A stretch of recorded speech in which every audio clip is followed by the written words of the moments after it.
परमेश्वर के वचन में से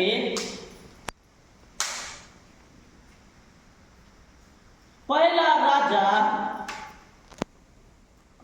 उसके 8वें पद, पहला राजा 8वां का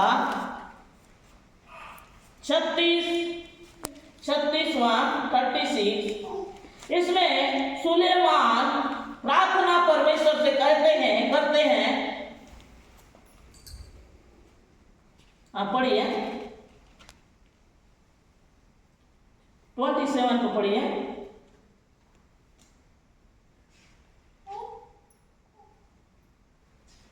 8वें अध्याय 37। क्या परमेश्वर सचमुच पृथ्वी पर 37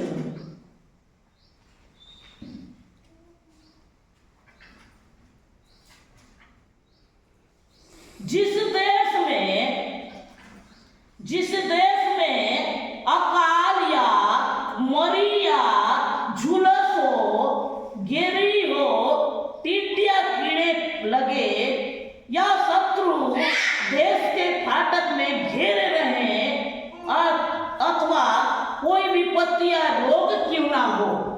आमेन, हालेलुया। परमेश्वर का वचन में लिखा है मेरे प्रियो, सुलेमान परमेश्वर के भवन में परमेश्वर से प्रार्थना करते हैं और परमेश्वर से कहते हैं, हे प्रभु, अगर देश में अकाल हो, अकाल आप लोग जानते हैं, अकाल खाने के लिए मोहताज हो जाने का, अनाज नहीं मिलता, अकाल पड़ जाता है। अकाल हो या मरी हो, मरी लोग मरना शुरू हो जाते हैं, बीमार हो, नाना प्रकार में मरी।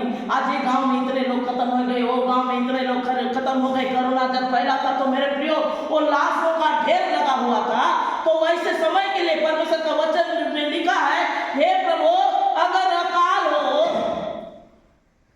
या मरी हो या झुलस हो, नाना प्रकार से समस्या में झुलस गए हैं हो, या टिड्डियां फसल को नुकसान करता हो, फसल धान पान भुट्टा जो भी लगाए हैं उसको नुकसान करता हो, कीड़ा लगे हो, या शत्रु घात लगाकर बैठे हैं, कई देश युद्ध कर रहे हैं एक दूसरा, तो ऐसे समय में घात लगा के शत्रु बैठे हैं फाटक में कि ये सब निकलेंगे तो इनको हम मार डालेंगे, इनको नष्ट कर देंगे।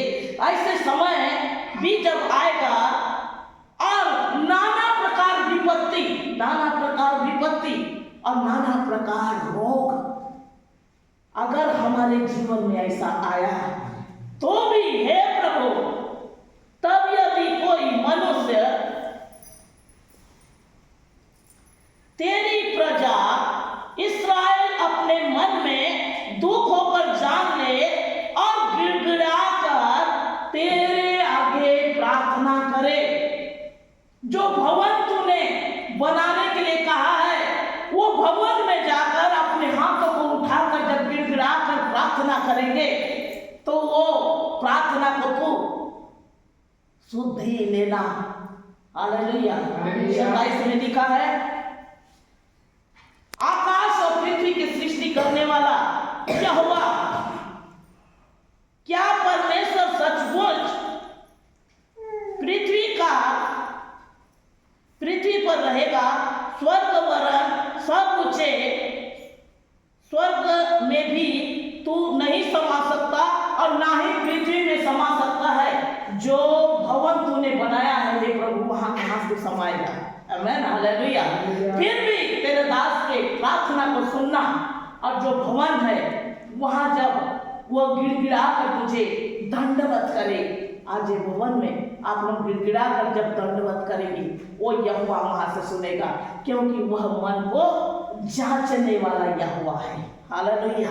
इसलिए पवित्र भवन में जाकर परमेश्वर की महिमा करनी है। आमेन, हालेलुया, हालेलुया। इसलिए मेरे प्रियो, जो तन से और मन से परमेश्वर की महिमा करता है, ऐसी लोगों को मैं ढूंढता हूँ कहने वाला यहोवा है। आमेन, हालेलुया, हालेलुया। आइए हम इस समय परमेश्वर के वचन में जो देख रहे हैं, इसलिए हमें जागते रहने की आवश्यकता है। कैसे जागना है? हालेलुया। कैसे जागना है? हम प्रार्थना में जागना है, उपवास में जागना है, परमेश्वर की संगति में जागना है। मेरे प्रिय, परमेश्वर के वचन में लिखा है, मत्ती रचित सुसमाचार 24 अध्याय उसके 26वां पद में लिखा है, नूह के समय भी लोग वैसे चल रहे थे, शादी ब्याह, घर बनाना, पेड़ पौधा लगाना, नाना प्रकार अपने चाल चलन में चल रहे थे। लेकिन नूह धर्मी था, परमेश्वर की आज्ञाओं को मानकर चलने वाला था, वो खरा व्यक्ति था, वह परमेश्वर के साथ चलने वाला व्यक्ति था। इसलिए परमेश्वर ने उससे कहा, क्या कहा? तू एक नाव बना, एक नाव बना, और उसमें तेरे परिवार और वह जंतु, जानवर, पक्षी जितने हैं, उनके किसी के 2 और किसी के 7 जोड़ी वहां पर रख ले, क्योंकि संसार जो अपने चाल चलन में बिगड़ गए हैं, इन्हें मैं नाश करने पर हूं। Hallelujah, hallelujah. मेरे प्रियो, नूह जब इन बातों को लोगों को बता रहा था, लोग इन बातों को विश्वास नहीं कर रहे थे। हालेलुया। उसको पागल समझ रहे थे। ये क्या बोल रहा है? 40 दिन 40 रात पानी गिरेगा, पूरा जल प्रलय होगा, पूरा नष्ट कर देगा परमेश्वर, इसलिए मैं नाव बना रहा हूँ और इसमें नाना प्रकार की सब चीजों को मैं रख रहा हूँ। आप लोग भी बचना चाहते हो तो आप लोग सब अपने मन को फिराओ, बदलो अपने आप को। एक प्रकार से जब वो लोगों को बताना शुरू किया तो उस समय लोग उसको पागल समझ लिए। हालेलुया। आज भी यही पास्टर पासवान को लोग समझते हैं। मेरे प्रियो, आज भी जब वो सुसमाचार को सुनाते हैं, अपने आप को बचाओ, वो स्वर्ग राज्य जाना है तो अपने मन को फिराओ, तो कोई भी उन बातों को ध्यान नहीं देता। वैसे नूह के समय भी कोई ध्यान नहीं दिए। समय बदलता गया, समय होता गया। परमेश्वर ने नूह से जो प्रकार से कहा, एक नाव बना ले, और उसने नाव बनाया।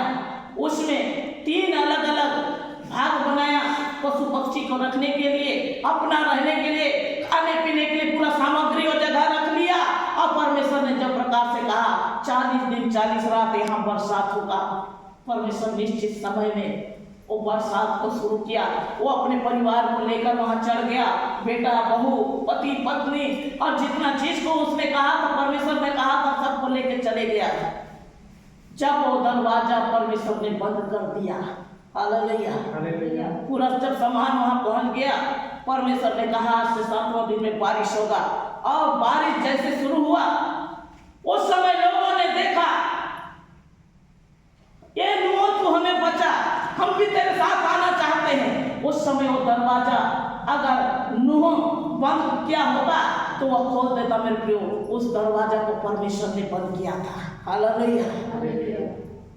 वैसे आज भी एक समय है, अगर आज हम मन को परिवर्तन नहीं करेंगे, परमेश्वर के निकट में नहीं जाएंगे, तो वह जब दरवाजा को बंद कर देगा तो कोई उसे खोल नहीं सकेगा। वैसी नूह के समय में दरवाजा बंद हो गया। धीरे धीरे जल प्रलय शुरू हुआ, पानी ऊपर से गिरता रहा, 40 दिन 40 रात, नीचे से भी वो पानी बढ़ता गया। 150 दिन तक से पानी प्रबल रहा, 150 दिन। और जब पानी पूरा भर गया, पूरा मनुष्य, पशु, पक्षी सब पूरा रीति से संसार में जब नष्ट हो गए, पानी 150 दिन तक से जब उस जगह में रहा, उसके बाद धीरे धीरे पानी कम होना शुरू हुआ। हालेलुया। और उनके जो जहाज है अरारत पहाड़ पर जाति का, वहां रह गया। पानी पूरा रीति से सूखा नहीं था। उस समय नूह ने, वहां परमेश्वर ने कहा था एक खिड़की भी बनाना, खिड़की से एक कौवा को उड़ा दिया। कौवा जब वहां से निकला तो दोबारा नूह के पास नहीं गया, क्योंकि पानी पूरी रीति से भरा हुआ था। उसके बाद 7वें दिन में फिर से नूह ने एक कबूतर को उड़ा दिया। हालेलुया। कबूतर जैसे बाहर गई वैसे उसको पैर रखने के लिए जगह नहीं था, इधर उधर घूमी फिरी और उसके बाद फिर से उसी नाव में आ गया। तो उसको नूह ने देखकर फिर अंदर ले लिया। 7वें दिन बाद फिर उस कबूतर को उड़ा दिया। जैसे ही उसको उड़ाया वो संध्या में शाम के समय वो जगह पहुंची और उसके मुख में जैतून के कमली बिल्कुल सुंदर पत्ते लगे हुए थे। नूह ने जान लिया कि अब पानी घट गया है। हालेलुया। 7वें दिन में फिर से वो कबूतर को उड़ा दिया तो वो फिर लौट के नहीं आया। तो भी नूह वो जगह से निकल के नहीं आया जब तक परमेश्वर ने आज्ञा नहीं दिया। हालेलुया। जब परमेश्वर ने से आज्ञा दिया नूह अपने परिवार सहित बाहर निकला। इस प्रकार से परमेश्वर ने एक योजना किया था मेरे प्रियो। वैसे जब दरवाजा को परमेश्वर बंद करेगा तो कोई मनुष्य खोल नहीं सकता, वैसे हमारे लिए भी जब वो दरवाजे को बंद करेगा तो कोई मनुष्य खोल नहीं पाएगा। इसलिए हमको परमेश्वर के वचन में, परमेश्वर की आज्ञाओं में, उसकी विधि को मानकर हम चलेंगे तो परमेश्वर हमारे जीवन में काम करेगा। ये हमारे जागने का समय है। जब जागेंगे तो ही जाकर हमारे जीवन में होगा, नहीं तो 10 कुंवारी के विषय में आप लोग जानते हैं। 5 थी मूर्ख, 5 थी क्या थी? 5 मूर्ख थे और 5 चतुर। हालेलुया। 5 मूर्ख थी और 5 चतुर थी। 5 ने अपने मसालों में तेल भरा हुआ था, लेकिन 5 सोई हुई थी, कुछ भी नहीं जान रही थी। जब दूल्हा आया उस समय मसाल में तेल नहीं लगाई। दूल्हा आया और उस समय उसके मसाल में तेल नहीं देने के कारण वो छूट गई और जिसके पास तेल था वो चली गई। हालेलुया। आज वैसे हमारे जीवन में भी होगा। जब हम परमेश्वर के साथ में रहेंगे तो ही हम, राजा जब आएगा मेरे प्रियो, हम उसके साथ जा पाएंगे। नहीं तो केवल हमारी प्रार्थना बैठना ही काफी नहीं होगा। बाद में जैसे 5 मूर्ख ने राजा से कहने लग गई, प्रभु तेरे निकट में हम आए हैं, दरवाजा खोल। तो उस समय परमेश्वर कहेगा कि हम तुझको नहीं जानते। आज हमारे जीवन में भी ऐसे होगा मेरे प्रियो। जब हम उनके निकट में जाएंगे तो हमसे कहेंगे कि हम तुमको नहीं जानते। मैं बहुत भविष्यवाणी करती थी प्रभु, तो भी मैं नहीं जानता। मैं गरीबी चाहती थी तो भी मैं नहीं जानता। उपवास करती थी तो भी मैं नहीं जानता। मैं चर्च हर रविवार को जाती थी तो भी मैं नहीं जानता। हालेलुया। कई सारे बातें हम प्रभु के पास रखेंगे तो भी वो कहेगा मैं नहीं जानता।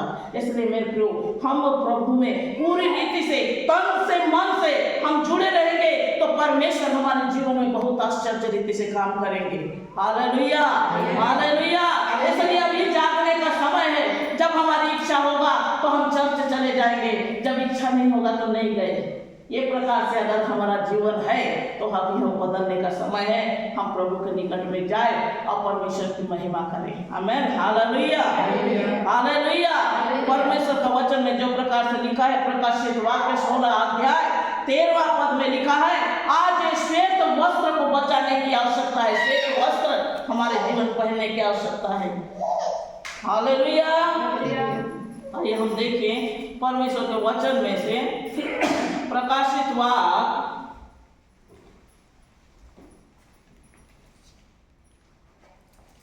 16 अध्याय 15 पर, देख मैं चोर के समान आता हूँ, धन्य वो है जो जागता रहता है और अपने वस्त्र की चौकसी करता है।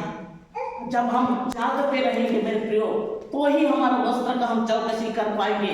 चोर चुरा के नहीं ले जाएगा। नहीं तो 2 स्त्री खेत में होगी, एक को परमेश्वर ले जाएगा और एक को छोड़ जाएगा। 2 चक्की पीसते रहेंगी, एक को परमेश्वर ले जाएगा, एक को छोड़ जाएगा।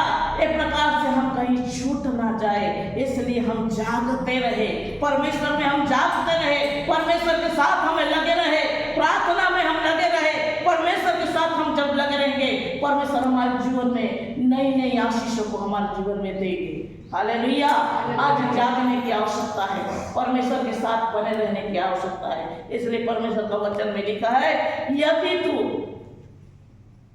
अपने परमेश्वर यहोवा के वचन तन से और मन से सुने और उसकी आज्ञाओं को मानकर चले, तो जो रोग मैंने मिस्रियों पर भेजे थे एक भी तुझ पर आने नहीं दूंगा, एक भी समस्या आने न दूंगा, एक भी चिंता आने ना दूंगा, एक भी रोग तेरे ऊपर आने ना दूंगा।